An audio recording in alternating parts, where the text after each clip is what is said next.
Ang goal nating araw ngayon is pupunta tayo ng dagat. Let's go! Tsaka dito guys, madadaanan natin yung dating school namin nung high school pa ako. Ang pangalan pala ng paralan na yan is Bagano Memorial High School.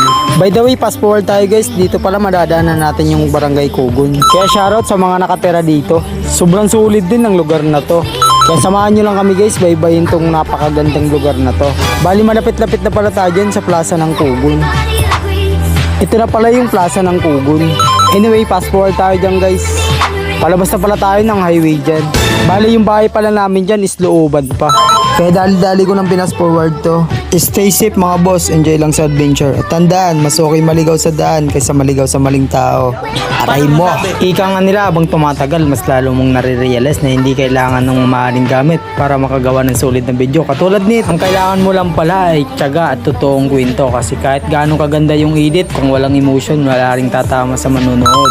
Yan yung mga lesson, yung mga natutunan ko dito. At sana gabayan kami ni God. At may pagpatuloy itong mga nasimulan na namin.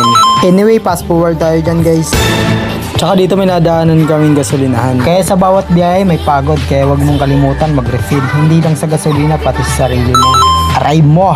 Kaya dali-dali kaming bumaba dyan. Kaya tamang tingin lang kami sa napakagandang view dyan. Tingnan nyo naman yung view guys oh. Kaya dali-dali sumakay kaming tatlo dyan. Excited na rin kasi kami makapunta dun sa dagat na yun. Excited? Nakaraang araw dyan pala. Ginawang libangan eh no.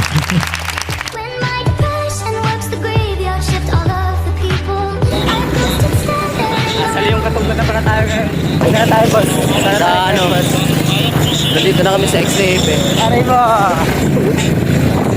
Dito kami sa Bayaw.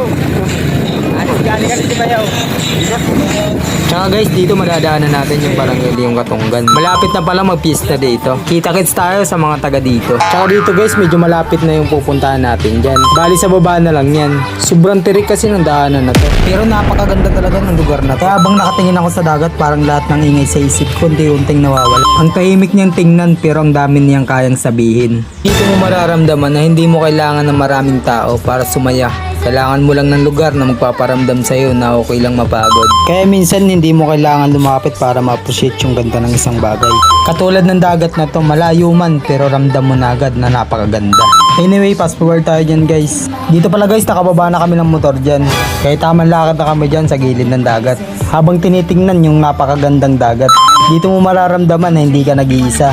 Kundi kasama mo yung mga solid na tropa. Tapos ganito